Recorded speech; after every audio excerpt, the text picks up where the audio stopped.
O futuro da contabilidade pública passa pela correta mensuração do patrimônio público. Com a contagem regressiva para as exigências de 2027, dominar a norma brasileira de contabilidade técnica do setor público número 38, a NBC-TSP 38, é fundamental. Damos as boas-vindas ao segundo episódio da temporada de 2026 da Escola Técnica de Contabilidade Pública. Serão 4 transmissões exclusivas às sextas-feiras para garantir a adequação do seu órgão público com base em boas práticas e total segurança técnica. Participe! Sejam todos muito bem-vindos, muito bem-vindas. Eu sou o Márcio José Assumpção, conselheiro efetivo do Conselho Regional de Contabilidade do Estado do Paraná. Hoje, o nosso tema central é a Norma Brasileira de Contabilidade Técnica do Setor Público número 38, a NBC-TSP 38, que trata de mensuração. Vamos analisar de forma objetiva como essa norma redefine os critérios e procedimentos que passam a vigorar em 2027. O nosso foco hoje é compreender a aplicação prática das bases de mensuração, como o valor justo e o custo histórico, os impactos na mensuração inicial e subsequente dos elementos patrimoniais. E os principais desafios que nós, profissionais da contabilidade pública, enfrentaremos para garantir a fidedignidade e a qualidade das demonstrações contábeis. Antes de começarmos, este vídeo tem 7 dias para ser hypado. Se você valoriza conteúdo técnico de qualidade, clique em hypar e ajude a nossa classe contábil a ganhar relevância no YouTube. E para nos guiar hoje, receberemos o grande professor, mestre, quase doutor, meu amigo, professor Thiago de Moura. O professor Thiago é doutorando em contabilidade, é mestre e especialista em administração pública, além de especialista em contabilidade pública e LRF. É graduado em Ciências Contábeis e Administração de Empresas. Atualmente atua como contador cedido à Coordenação Geral de Contabilidade e Custos da Secretaria Executiva do Ministério do Trabalho e Emprego. É professor de Sistemas Contábeis e Orçamentários para servidores públicos. É coordenador nacional do Comitê de Contabilidade aplicado ao setor público do ICB e membro efetivo atuante da Comissão do Contador Público do Conselho Regional de Contabilidade Pública do Estado do Paraná. Professor Thiago, é um grande privilégio tê-lo conosco. A palavra é sua. O privilégio é meu estar aqui na casa do contador, né?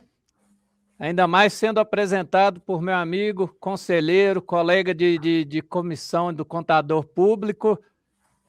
É uma honra estar aqui e vamos dissecar essa NBC-TSP 38 aí para trazer o conteúdo de qualidade para os colegas profissionais da contabilidade.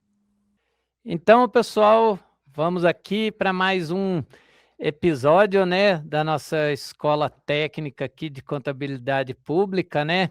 Hoje a gente vai tratar de um item importante e que é uma novidade, né? É uma novidade, pois é uma nova norma técnica aplicada ao setor público, que é a NBC-TSP 38, que trata do quê? Da mensuração, tá?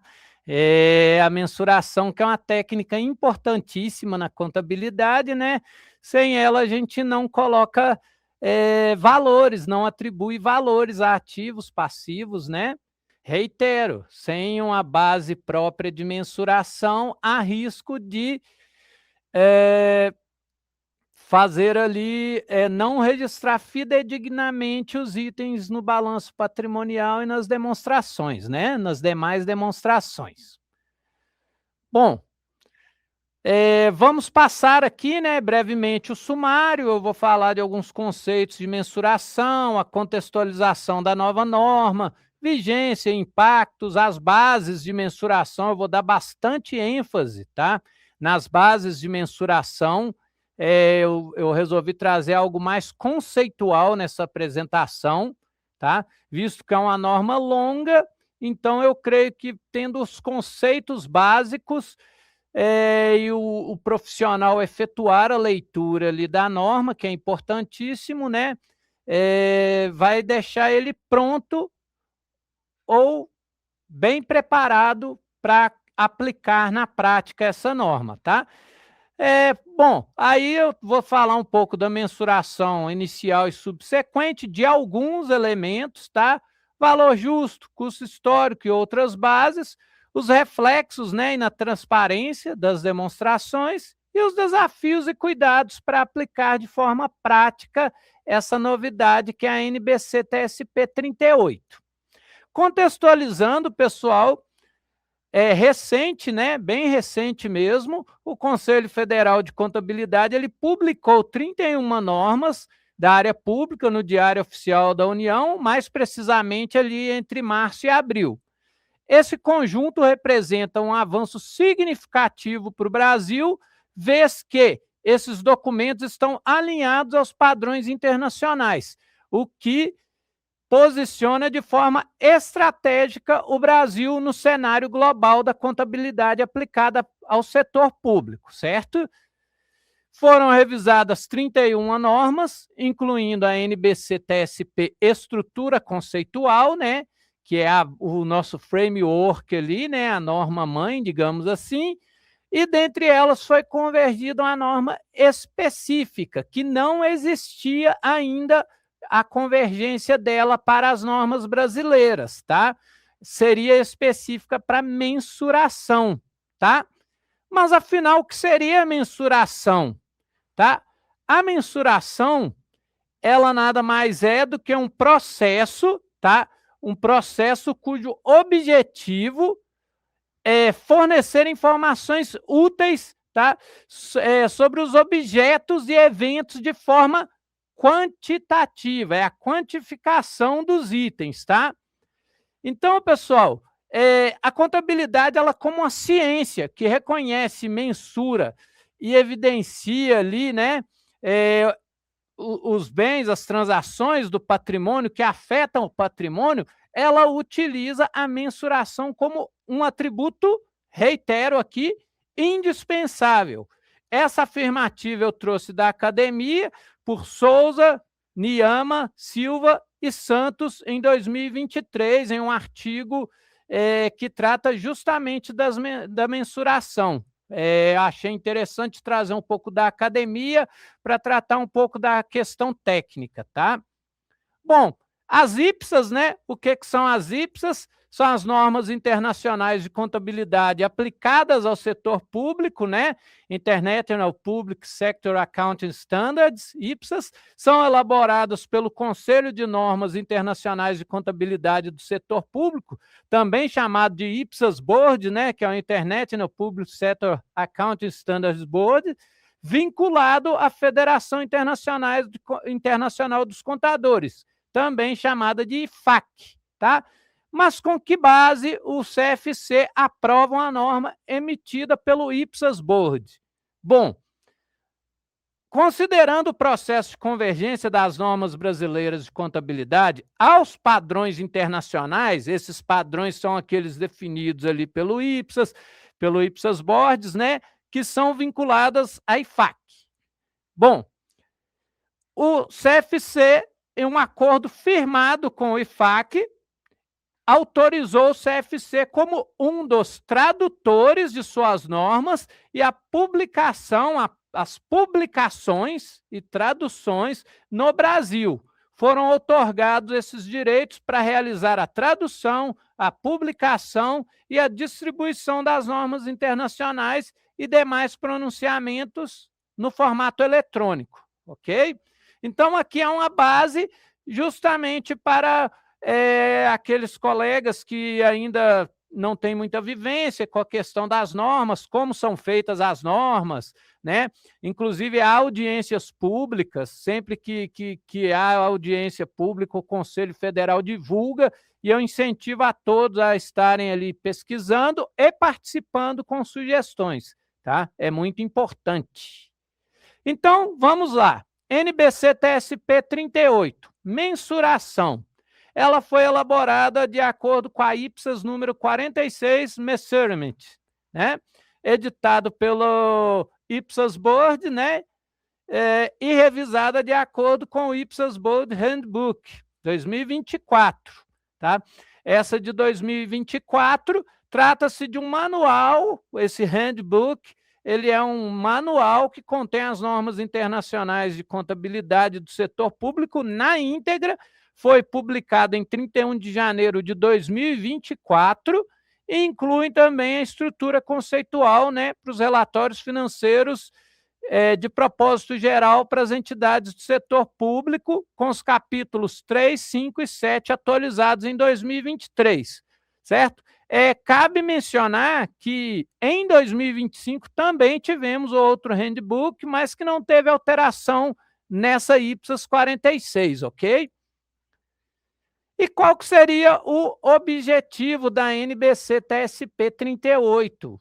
Então, o objetivo da norma é definir as bases de mensuração, tá? Que vão auxiliar a justa, percebam, justa representação do custo dos serviços, da capacidade operacional e da capacidade financeira, tanto de ativos quanto de passivos. Essa norma, ela vai identificar, ela estabelece as abordagens dentro das bases de mensuração que constam nela, a serem aplicadas por meio de normas individuais para alcançar os objetivos da elaboração e da divulgação da informação contábil. Aplicação prospectiva, ou seja, é dali para frente, tá? Não é retrospectiva. A norma brasileira de contabilidade técnica aplicada ao setor público, número 23, né, que trata de políticas contábeis, estimativas e correção de erros, né, ela traz que a aplicação prospectiva, apenas aqui para contextualizar, essa aplicação de mudança em política contábil e reconhecimento do efeito de mudança de uma estimativa contábil, ela vai representar a aplicação de uma nova política contábil a transações, a outros eventos e a condições que ocorrerem após a data que houve alteração, ou seja, dali para frente. E o reconhecimento do efeito de alguma estimativa contábil em períodos correntes e futuros afetados pela mudança. Então, é o contrário da retrospectiva, que deveria também demonstrar os efeitos nas demonstrações e notas explicativas anteriores, né? Então, temos para a NBC-TSP 38, a mensuração, temos a aplicação prospectiva, ok? Qual que é o alcance dessa nova norma, tá? O alcance seria uma entidade que elabora, apresenta as demonstrações contábeis com base no regime de competência. Ela deve aplicar a NBC-TSP 38, onde, ao mensurar os ativos e passivos. Os requisitos de mensuração que essa norma descreve, né, eles se aplicam tanto para a mensuração inicial, ok, quanto para a subsequente. Qual que é a exceção para isso? Quando uma NBC-TSP específica tiver uma orientação diferente. Então, o específico prevalece sobre o genérico. Então, a título de exemplo, a NBC-TSP 38 seria a genérica, né, que traz ali os vários meios de mensuração, mas podemos ter uma norma específica, eu trago a título de exemplo a de estoques, NBC-TSP 04. Ela pode ter ali um critério diferente. Qual que seria usado? O critério específico na norma de estoques. e não o da norma, entre aspas, geral, que seria a NBC-TSP 38, tá? E qual que é a exceção da aplicação da norma como um todo? Bom, nas transações de arrendamento que são contabilizadas de acordo com a NBC-TSP 35, arrendamentos. Tá aí outra novidade, é mais uma norma nova, tá? Que foi publicada, essa 35, que trata de arrendamentos. Também as transações contabilizadas de acordo com a NBC-TSP 05. De que trata essa norma? Dos contratos de concessão dos serviços públicos, quando o órgão público ele é o concedente, ok? E ainda as mensurações que apresentam semelhança com base de mensuração da NBC-TSP 38, mas utilizam bases de mensuração, por exemplo, eu já trouxe o exemplo da NBC-TSP 04, né, dos estoques, ali eu trago mais específico, é o valor realizável líquido, que consta na NBC-TSP 04. Também o valor em uso, lá na NBC-TSP 09, né, que trata da redução ao valor recuperável dos ativos não geradores de caixa, ou também da NBC-TSP 10, que trata da redução ao valor recuperável de ativos geradores de caixa, tá? E ela é aplicada à mensuração ao valor justo, conforme exigido lá nas mencionadas NBC-TSP 09 e 10, ok? E o que temos de novo, pessoal? Olha só, eu trago várias novidades, né? Essa figurinha aqui, ela foi bem propícia, né? Porque temos muitas coisas novas. Só de ser uma norma nova, a gente já sabe que vai deparar com termos novos, né? Então, eu vou trazer bastante definições, termos, justamente para fazer aqui um nivelamento, tá? Inclusive para instigar os colegas a fazerem a leitura dessa norma, que é importantíssima, ok? Então, vamos lá, pessoal. O que a gente tem de novo? Bom, as definições. Eu vou trazer aqui a definição. Bom, o mercado ativo. O que seria um mercado ativo? É um mercado onde as transações para um ativo ou passivo, eles ocorrem ali com frequência e volume suficiente para a gente ter uma informação de preço de forma contínua. É um mercado que todos os dias, a título de exemplo, está tendo ali transações. Então, a gente vai ter informação suficiente para precificar ali aquele item, seja do ativo ou do passivo. Bom, e a abordagem de custo? O que seria? Essa é uma técnica de mensuração, tá? A gente vai detalhar um pouquinho técnicas, bases, tá? Mas aqui eu trago a definição. Abordagem de custo. Ele é a técnica da mensuração que reflete o valor necessário atualmente para substituir a capacidade de serviço de um ativo, tá? Frequentemente é referido como custo de reposição corrente, tá? Ou seja, abordagem de custo pode ser também referido como custo de reposição corrente, ok?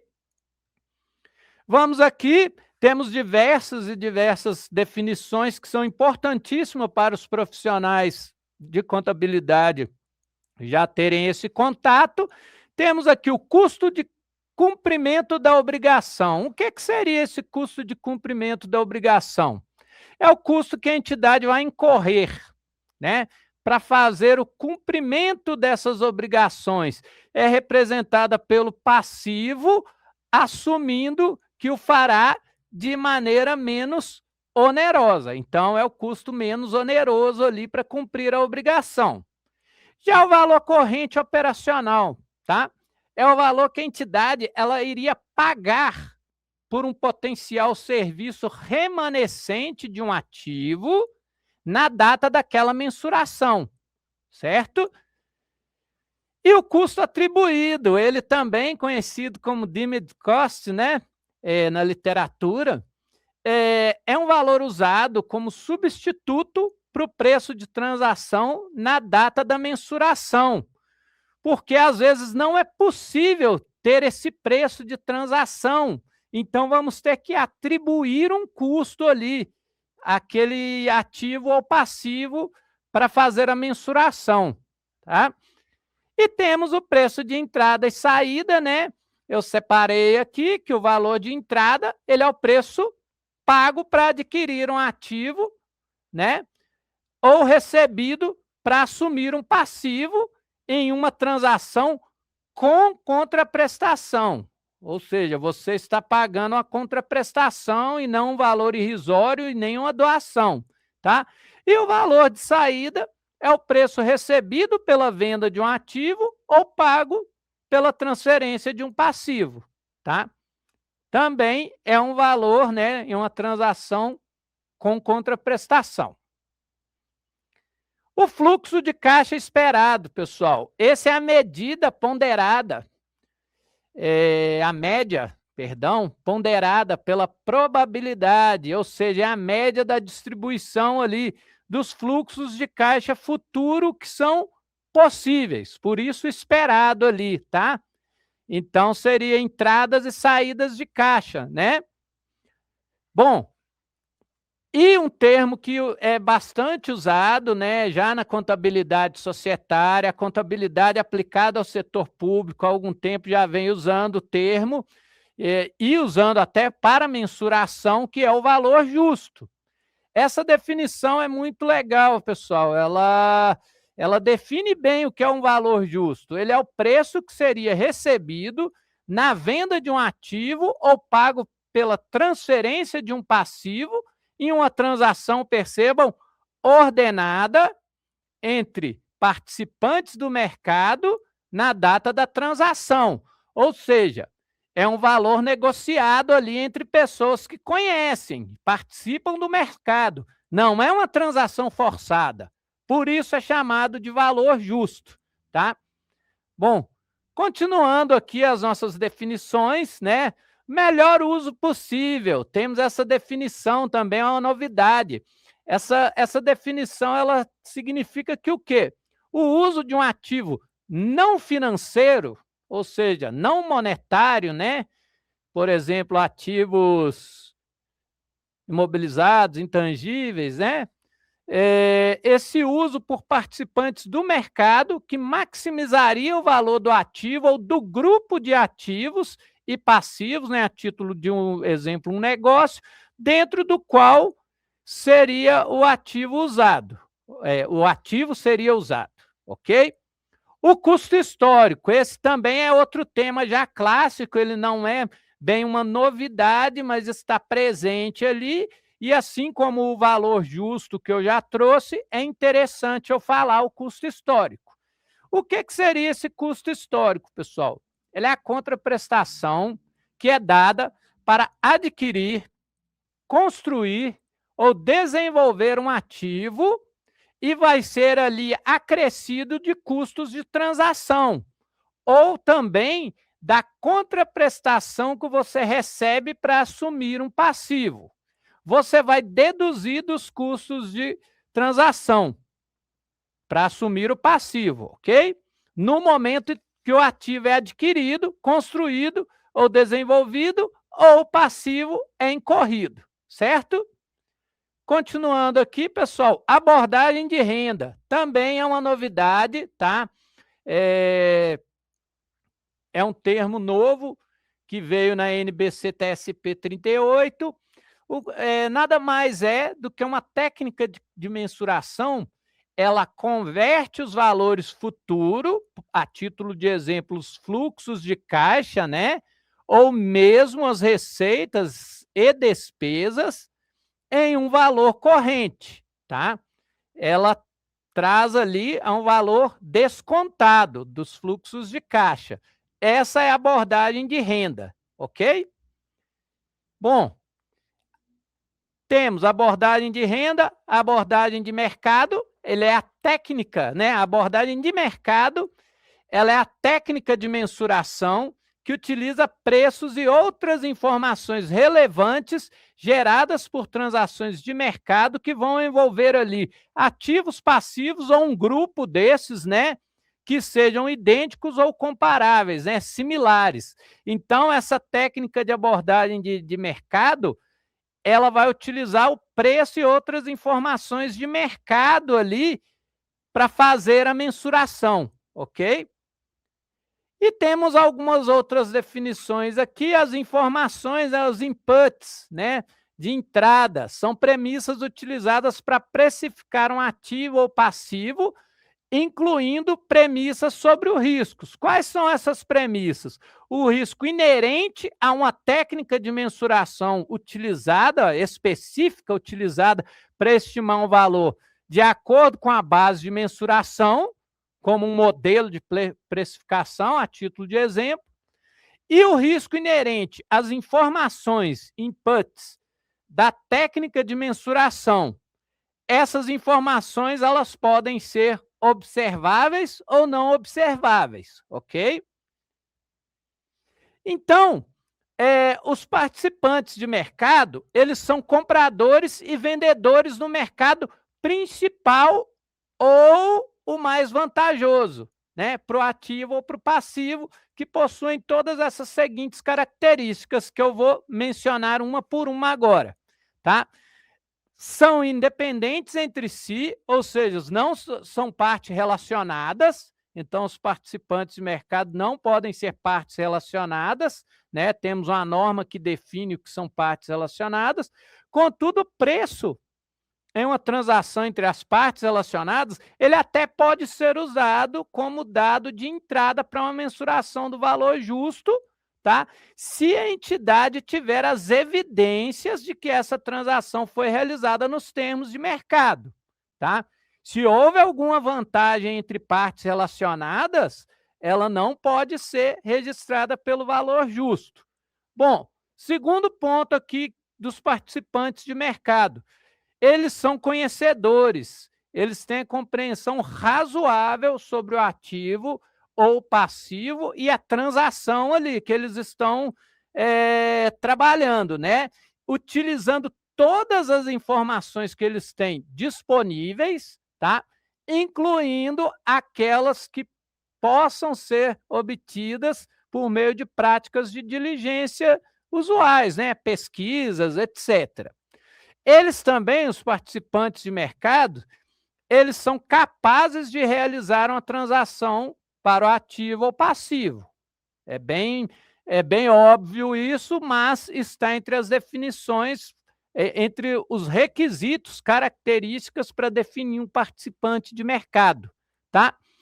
E também eles são motivados a realizar uma transação para o ativo ou passivo, ou seja, eles estão dispostos, mas não forçados ou, de outra forma, compelidos a fazer essa negociação. Foi o que eu falei ali quando eu trouxe a definição do valor justo. Eu disse, não é uma transação forçada, é uma transação entre participantes de mercado. Percebam que as peças vão se juntando aqui com as nossas definições, certo? Então, entradas corroboradas pelo mercado. O que são essas? São dados de entrada que são derivados principalmente dos dados observáveis do mercado, ou por ele corroborados, seja por correlação ou por outros meios. E já as entradas que não são observáveis são os dados de entrada, para quais os valores de mercado não estão disponíveis, sendo desenvolvidos com base nas melhores informações disponíveis, digo mais, melhores estimativas sobre as premissas que os participantes de mercado iriam utilizar para fazer essa precificação, seja do ativo ou do passivo, ok? Mercado mais vantajoso, eu mencionei ali também, né? O mercado mais vantajoso. Qual que é o mercado mais vantajoso? É o que maximiza o valor que seria recebido pela venda do ativo ou minimiza o valor que seria pago para transferir um passivo, né? Após terem sido levados em consideração os custos de transporte e de transação, tá? E o mercado principal, eles não são sinônimos, tá? O mercado vantajoso e o principal Por sua vez, então, o mercado principal ele é o que tem o maior volume e nível de atividade proativo e passivo, ou passivo. Percebam que ele não é o mais vantajoso, ele é o que há um maior volume, tá? O risco de cumprimento, de não cumprimento de uma obrigação, o que seria? É o risco de uma entidade não cumprir uma obrigação, óbvio. O risco de não cumprimento, o que ele inclui? Mas não se limita a isso. O risco de crédito da própria entidade. Ela não tem mais crédito, como ela vai cumprir aquela obrigação, tá?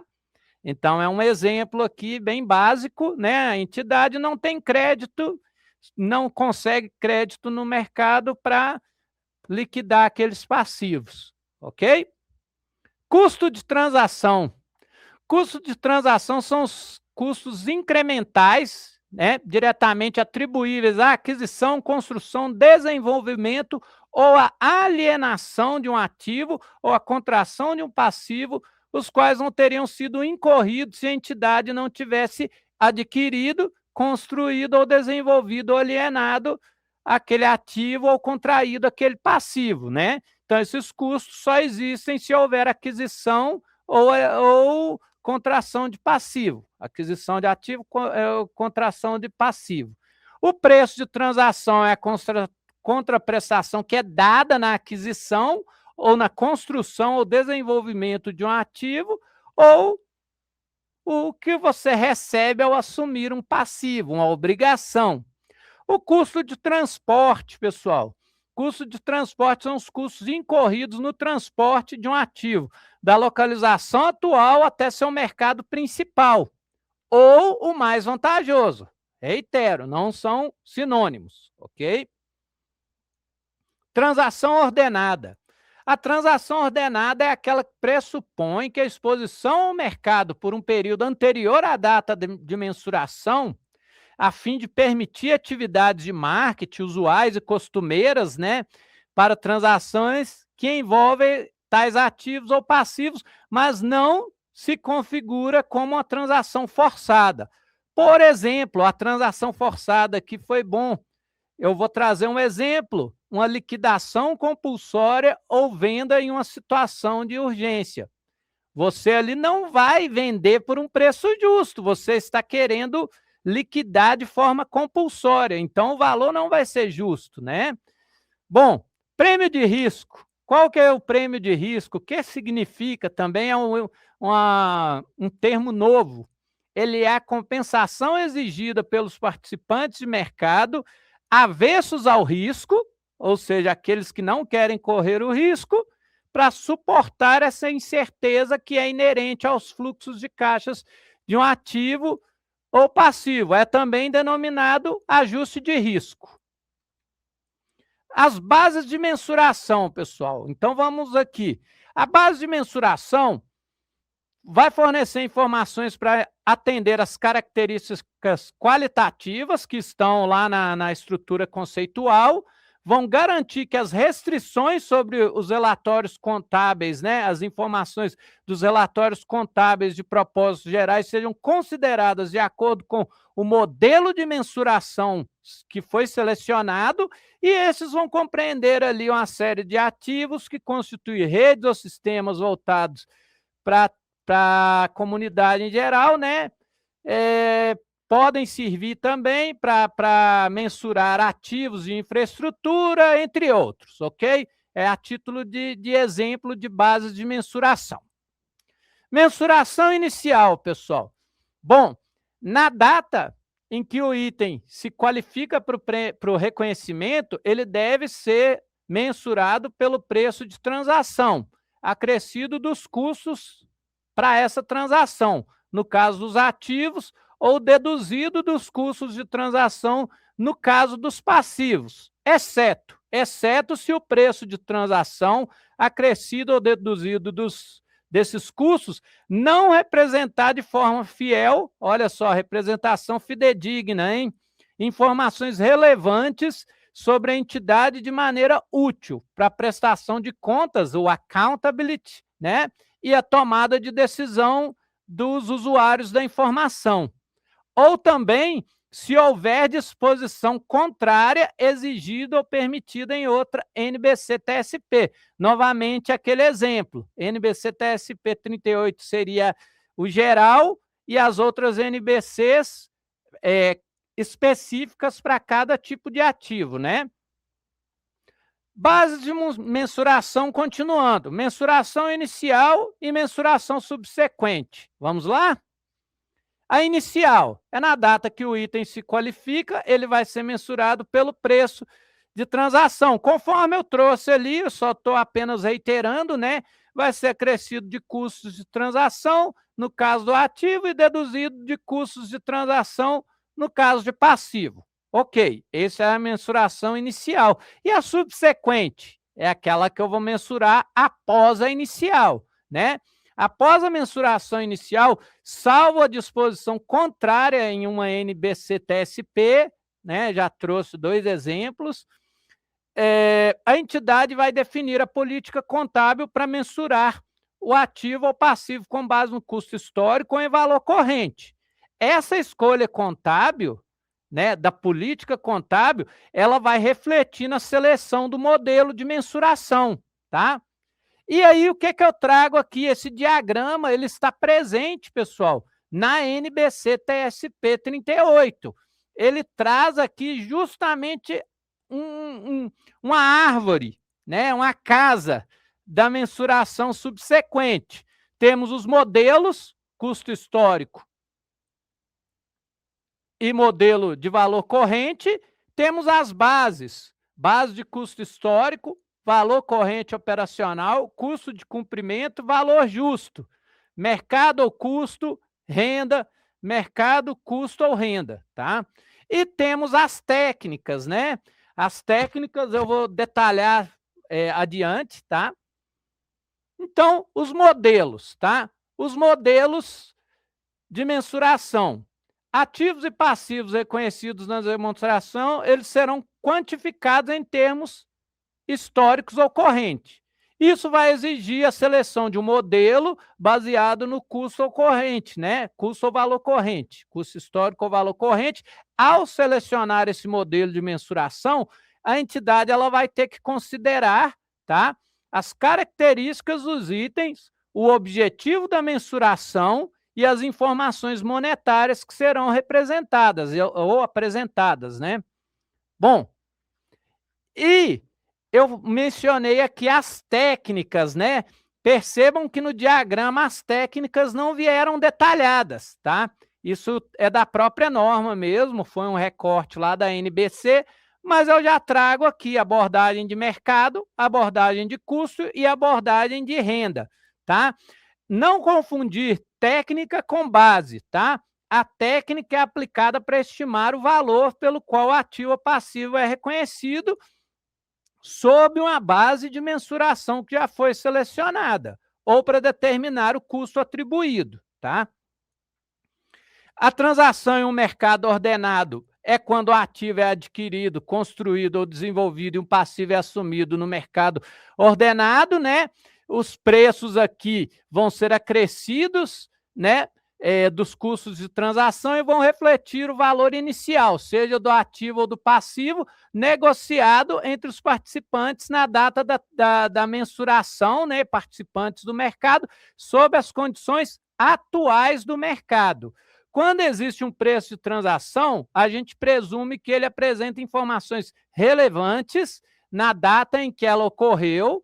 Ao determinar esse preço, né, se esse preço reflete dados úteis, as informações contábeis devem ser úteis para a tomada de decisão. Então, informações úteis sobre o ativo ou passivo, a entidade deve considerar fatores específicos à transação e ao ativo ou ao passivo. Exemplo, aqui, a aquisição de um bem por 500 com frete de 30, tá? Esse é o exemplo aqui, então, das deduções que eu irei fazer na aquisição de um ativo, ok? Transações não realizadas em um mercado ordenado. Agora a gente vai para o outro lado, ok? Quando o ativo ele é adquirido, construído ou desenvolvido, ou um passivo é assumido como resultado de um evento distinto, né, um evento raro, distinto de uma transação de um mercado ordenado, pode não ser possível observar o preço de transação. O preço pode não ter uma representação fidedigna das informações, né, e nem ser relevante sobre o ativo ou passivo. Ou o preço de transação pode ser zero. O que fazer nesses casos? Aí temos o custo atribuído, ele vai ser utilizado para mensurar o valor inicial, uma base de mensuração baseada, né, no valor corrente vai ser usada para determinar o custo atribuído do ativo ou passivo lá na sua mensuração inicial, tá? E ainda temos outra questão que veio na NBC TSP 38, que é a transação que ocorre em etapas, tá? Um ativo ele pode ser adquirido em etapas, né? Você vai ali tem os gastos, vão surgindo, né? Para adaptá-lo ao uso da entidade. Qualquer gasto que for incorrido para colocar o ativo na condição necessária de funcionamento, ele vai ser incluído na contraprestação identificada como parte da mensuração inicial. Aqui eu trago um exemplo numérico, tá? Por exemplo, uma prefeitura, ela adquiriu em janeiro um caminhão pelo valor de 280 mil. Em fevereiro, ela precisou pagar o frete para esse caminhão chegar até a ela, né? Então, o frete foi mais 10 mil. Já em março, ela precisou adaptar a caçamba para que o veículo, né, o caminhão, ficasse em condições de uso. Então, percebam que foi em etapas esses gastos, mas o custo inicial total do caminhão vai ser a soma deles, vai ser 295 mil. O valor de aquisição, o custo do frete e o custo ali da adaptação da caçamba para que ele fique em condições de uso, certo? Como ficam lá nas notas explicativas, né, as divulgações, a entidade ela vai divulgar as informações que ajudam os usuários das demonstrações contábeis a avaliar as bases de mensuração, as técnicas de mensuração e os dados de entrada que foram utilizados para fazer o desenvolvimento dessas mensurações, certo? Bom, a entidade ela vai aplicar os requisitos de divulgação e mensuração que são previstos na NBC TSP específica. Por exemplo, o ativo imobilizado, você vai divulgar o que está previsto na parte de divulgações lá na NBC TSP, a partir do ano que vem, 2027, na 37. O ativo intangível. Bom, eu vou divulgar de acordo com a NBC TSP 08, ativo intangível, ok? Mas eu vou incluir as diretrizes da CTSP, do CTSP, Comunicado Técnico do Setor Público 02, que é um comunicado emitido pelo CFC que trata de orientar sobre as notas explicativas, principalmente sobre a materialidade e a relevância, ok? Surgiu também a figura do valor corrente operacional e que traz as abordagens, né? Que eu já trouxe, eu vou apenas resumir aqui a abordagem de mercado, que utiliza os preços relevantes nas transações reais, tá? A abordagem de custo vai refletir o valor que seria necessário atualmente para substituir o serviço fornecido, né, por um ativo, por meio da aquisição ou construção, e temos a abordagem de renda. Essa abordagem ela vai converter os valores futuros, por exemplo, o fluxo de caixas, em um valor atual. Quando a abordagem de renda é utilizada, a estimativa da base de mensuração vai refletir ali as expectativas que temos atuais no mercado sobre tais valores, certo? Características do ativo e do passivo. Uma base de mensuração ela vai ser aplicada a ativo ou passivo específico, portanto, ao fazer a aplicação de uma base, a entidade vai levar em conta ali as características né, desses elementos, ativo e passivo, na data da mensuração. A título de exemplo aqui, a mensuração ao valor justo, as características consideradas são o quê? Se os participantes de mercado a levariam em conta ao precificar o ativo e o passivo, tá? É um exemplo aqui. Tais características incluem, por exemplo, condição, uso e localização do ativo. Também inclui restrições, se houver, sobre a venda ou uso desse ativo, tá? Essas características, elas importam na base de mensuração, tá ok? Custo atribuído, né? É algo novo, vai influenciar, inclusive, em outras normas, né? Ele veio a descrição na NBC TSP 38, a entidade deve usar a técnica de mensuração apropriada às circunstâncias, né, para a qual haja dados suficientes disponíveis para estimar a base de mensuração ou determinar o custo atribuído, ok? Seria o Demed Cost. Qual a diferença? Valor justo, valor corrente operacional, pessoal. Também outra dúvida que muitos colegas já devem estar levantando aqui. O valor corrente operacional, ele é explicitamente um preço de entrada, inclui todos os custos que seriam pagos pelo potencial de serviço, reflete o valor do ativo em seu uso atual, em vez de seu maior e melhor uso, né? Por exemplo, um edifício utilizado como hospital é mensurado como tal. E é específico para a entidade, então vai refletir a posição econômica da entidade, ok? Então, não se confundir com o valor de mercado. Técnicas de mensuração, temos 3 níveis, pessoal. Aqui a gente foi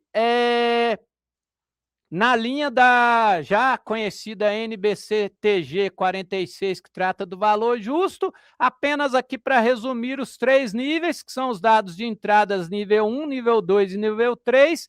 O nível 1 são os preços cotados, tá, pessoal? Aqui resumindo, o nível 2 são os dados de entrada diferente do nível 1, são apenas observáveis, e o nível 3 são aqueles que não são observáveis para o ativo e passivo.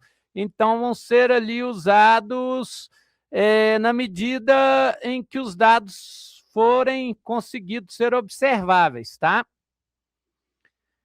Valor justo de um ativo não financeiro, presume que esse ativo vai ser vendido de maneira consistente com a unidade contábil especificada em outra NBC-TSP, que pode ser um ativo individual.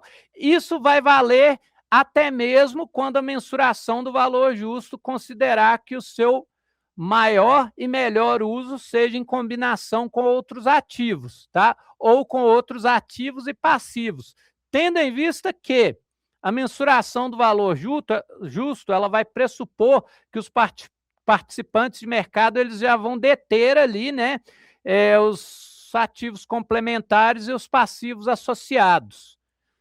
Componentes da mensuração ao valor presente, pessoal. O valor presente, ou seja, a aplicação de uma abordagem de renda, ela é utilizada para converter os montantes futuros em um valor atual. Vamos utilizar uma taxa de desconto, tá? Essa mensuração, tá? Ela, pelo valor presente, ela tem alguns elementos aqui, tá? O que foi alterado aqui? A estimativa de fluxo de caixa futuro para o ativo ou para o passivo mensurado, a expectativa de possíveis variações no montante no cronograma desses fluxos de caixas, que vão refletir ali incerteza, o valor do dinheiro no tempo, né? Representado por uma taxa de juros livre de risco dos ativos monetários, né? O preço por suportar essa incerteza, ou seja, o prêmio de risco, outros fatores que os participantes considerarem diante das circunstâncias, são fatores particulares, e para um passivo o risco de não cumprimento dessa obrigação, né? Bom, temos o método 1, né? É uma técnica do valor presente ajustada dos fluxos de caixa, mediante a subtração de um prêmio de risco, né? Então, o equivalente à certeza vai se referir ao fluxo de caixa esperado, que foi ajustado ao risco, né? de um modo que o participante seja indiferente ao negociar esse fluxo de caixa certo ou esperado. Por exemplo, o participante estivesse disposto a trocar um fluxo de 1.200 por um fluxo certo de 1.000, o esperado de 1.200 por um certo de 1.000, o montante de 1.000 seria equivalente à certeza dos 1.200, onde os 200 vão representar o quê? É o prêmio de risco. Nesse cenário, o participante de mercado seria indiferente em relação ao ativo mantido. Já no método 2, a técnica do valor presente aqui, né? Esses fluxos são descontados uma taxa correspondente a um retorno esperado, tá? Os modelos utilizados para precificar, né, esses ativos de riscos, por exemplo, o modelo de precificação de ativos de capital, CAPM, né, podem ser aplicados para estimar essa taxa. Como a taxa usada na técnica tradicional de ajuste dessa taxa refere-se a fluxo de caixa condicionais, ela tende o quê? Ser maior do que a taxa de desconto empregada aqui no método 2, tá? Ele reflete uma taxa de retorno esperada associada a fluxos de caixa já ponderados por uma probabilidade, tá? Então, ao utilizar o método 1, os fluxos já são ajustados ao risco sistemático, né? Na ausência de dados que indiquem diretamente o montante desse ajuste, tá? Então, eu trago aqui um exemplo numérico do ajuste de risco, isto é, o prêmio de risco em dinheiro no valor de 22. Poderia ser determinado como esse prêmio, né, de risco sistemático de 3%, hipoteticamente. Então, eu tenho 780 menos 780 vezes 1,5 dividido por 1,8, tá? Ele vai resultar o fluxo de caixa esperado ajustado ao risco de 758, ou seja, 780 menos 22. O valor de 758 representa o equivalente de certeza de 780, sendo descontada a taxa de juros livre de risco de 5%. Então, o valor presente do ativo é 722, certo? Trago esse exemplo aqui, numérico, e também para o método 2. O valor vai dar o mesmo. Percebam que o fluxo de caixa é descontado uma taxa de retorno esperado de 8%, tá? Que é a taxa de juros livre de risco de 5%, acrescida do prêmio de risco sistemático de 3%. Percebam que o valor presente continua sendo 722. A seleção vai depender dos fatos e das circunstâncias específicas do ativo ou passivo mensurado, assim como a disponibilidade de dados, né, suficientes nos julgamentos aplicados, tá? E agora, pessoal, os desafios e dicas. Vamos lá, pessoal. Dicas. Vamos aprimorar as notas explicativas, pessoal. Divulgando as bases e as premissas e os julgamentos adotados de forma adequada. Temos que dar transparência para a sociedade, tá? Desafio: capacitar a equipe de profissionais, tá? CRC Paraná está fazendo a parte aqui. Esse evento aqui já é um grande start para você fazer uma imersão nessa norma, aguçar a sua curiosidade de ler, tá? É necessário ler a norma, estudar cada item, tá? Escolher e documentar a política contábil de mensuração subsequente. Isso vai envolver ali um diálogo com a alta gestão e com outros setores também, tá? E identificar se a transação ali, as transações possuem contraprestação ou não. Para quê? Para definir a base técnica de mensuração. Às vezes uma transação é uma doação, você não fez nenhuma contraprestação para adquirir determinado bem, né? Atenção, pessoal, atenção, a adoção da NBC TSP 38, ela não é um evento isolado, ela é um processo contínuo que vai exigir, entra como desafio também, o comprometimento da alta gestão para que isso se torne realidade, tá? A norma não pode ficar apenas no papel e o profissional da contabilidade tem que ser protagonista para que ela seja efetivamente aplicada. Então, pessoal, é isso que eu tinha para apresentar hoje sobre a NBC TSP 38, tá? Agradeço a atenção de todos e estou aberto aqui para perguntas. Eu passo a palavra para o meu amigo Márcio, estou à disposição.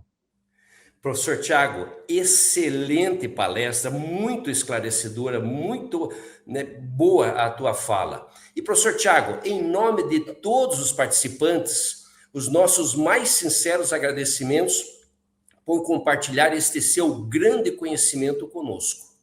E gostaríamos de trazer algumas perguntas, algumas dúvidas que surgiram durante a sua fala, especialmente pensando no nosso dia a dia da contabilidade. Vamos lá então, professor Tiago. A primeira pergunta: qual o principal desafio para o profissional contábil? Efetivamente aplicar os requisitos e disposições da norma brasileira de contabilidade técnica do setor público número 38? Bom, essa norma vai trazer grandes desafios, né? Principalmente porque você reconhece algum item no balanço, né? Seja ativo ou passivo, você tem que mensurar. E para mensurar tem que ter critérios, né? A mensuração ali vai ser custo histórico, vai ser valor justo, vai ser valor presente, e isso o profissional vai ter que parar para ler a norma e entender cada item, tá? Cada item que vai se enquadrar a determinado tipo de ativo, tá? Essa norma ela é justamente como se fosse uma bíblia dos itens de mensuração. E você vai aplicar nas outras NBC, exceto se houver disposição contrária. Então, o grande desafio vai ser conseguir assimilar ali os itens, mas estão todos muito bem descritos dentro da NBC TSP. Tá? É o que eu sempre falo, o contador ele tem que ler todos os dias. A pessoa que formou em contábeis pensando que era só números, estava enganada. Vamos ler, pessoal, que as normas muitas vezes falam mais que os números, tá?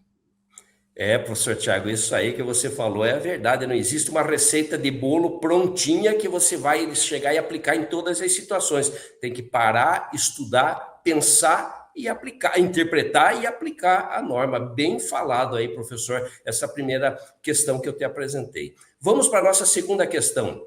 Além das dicas apresentadas, professor Tiago, tem alguma adicional para os profissionais, alguma dica adicional para os profissionais da contabilidade que nos assistem? Tenho sim. Vamos aqui, ó. Primeiramente, né, eu já comentei que vai ser necessário ele ler a norma, mas não basta apenas ler, tem que aplicar, tá? Tem que aplicar, tem que conscientizar a alta gestão da necessidade de ter um apoio, tá? Isso é importantíssimo. Diálogo com os colegas, seja com os colegas da área de controle, seja com a alta gestão, tá? Assimilar mesmo os itens da norma, tá? Assimilar mesmo, não apenas ler. E capacite, sempre eu vou estar repetindo isso. Capacite, seja proativo, tá? Eventos como esse que o CRC Paraná está oferecendo, isso é ouro para o profissional. É ouro. O profissional sai daqui outra pessoa, tá? Então, fica a dica, sempre capacitar. Eu sempre vou bater nessa tecla, porque a cada capacitação a gente sai outra pessoa. Professor Tiago, e você falou algo importante, o apoio da alta gestão. Isto é, aquele contador que achava que ia ficar na sua salinha fazendo débito e crédito, acabou. Nós temos que fazer a interação, sim, todo dia, a todo momento com a alta gestão, levando essas questões importantes que você está trazendo aqui, como essa que você nos apresentou. Muito importante isso. E, professor Tiago, gostaria de apresentar mais uma questão para você esclarecer para nós. Vamos lá. As abordagens do valor justo constante são semelhantes com aquelas adotadas já na contabilidade societária? Por exemplo, a NBC-TG 46, mensuração do valor justo? Excelente pergunta. Isso foi um item trazido na NBC-TSP 38 Não é exatamente idêntico, Márcio. Só que o seguinte, foi trazido sim, né, os inputs, que são 3 níveis de informação para mensuração. A gente tem o nível 1, que é o mais confiável, que são os mercados ativos. Aí a gente tem o nível 2, que são preços comparáveis com outros mercados. E aí temos ainda o nível 3, que já seria aquele mais difícil de definir a base de mensuração, achar um valor, são ativos raros de serem encontrados. Aí, novamente, a importância do profissional efetuar o seu julgamento profissional e o diálogo com a administração para definirem a base de mensuração ali, quando for o valor justo, né? Abordar o correto nível de input do valor justo, tá? Professor Tiago, cada vez mais a contabilidade comercial, aquela contabilidade das empresas, se aproxima da contabilidade pública, ou vice-versa, elas estão caminhando para no mesmo sentido, sempre, né, professor? Isso é muito bom mesmo. E, professor Tiago, para finalizar, qual a sua mensagem ou reflexão final que você deixaria para os profissionais que precisam correr contra o tempo para adequar o setor público às exigências da mensuração da norma brasileira de contabilidade técnica do setor público, número 38, que foi o tema que nós debatemos hoje? Certo. Então, 2027 está logo ali, está bem pertinho já, né? A gente aqui tá no mês de julho, né? Então já está pertinho. Já comece a preparar, porque a demonstração contábil você não prepara ela só no final do ano, não, tá? Você agora vai preparar ela com as informações ainda antes da vigência da norma. Porém, em 2027 você já vai iniciar com a nova norma e, para fins comparativos, você vai ter que verificar o que você fez também no ano de 2026. Então, entre aspas, ela já vai estar valendo. Em algum momento você vai ter que fazer a aplicação comparativa dela, né? Então já vá se preparando. Aproveite essas capacitações que o nosso douto CRC Paraná traz, sabe? Converse com os colegas, seja proativo. Eu bato nessa tecla muito, porque a conversa também, a troca de experiência, a gente sempre aprende e vai aprendendo mais e mais, tá? Vale iniciar agora, não deixe para depois, tá? 2027 está logo ali. Professor Tiago, todos vão passar por esse processo. Agora, quem estiver melhor preparado vai sofrer menos as consequências, não tenho dúvidas disso, né, assistindo a sua palestra de hoje.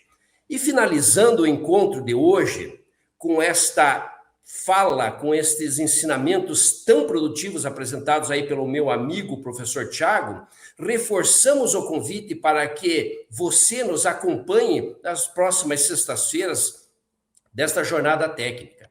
As próximas escolas técnicas de contabilidade pública serão dias 14 de agosto e 25 de setembro.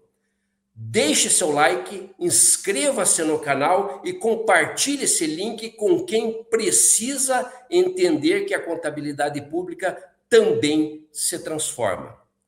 Conselho Regional de Contabilidade do Paraná. Siga este conselho.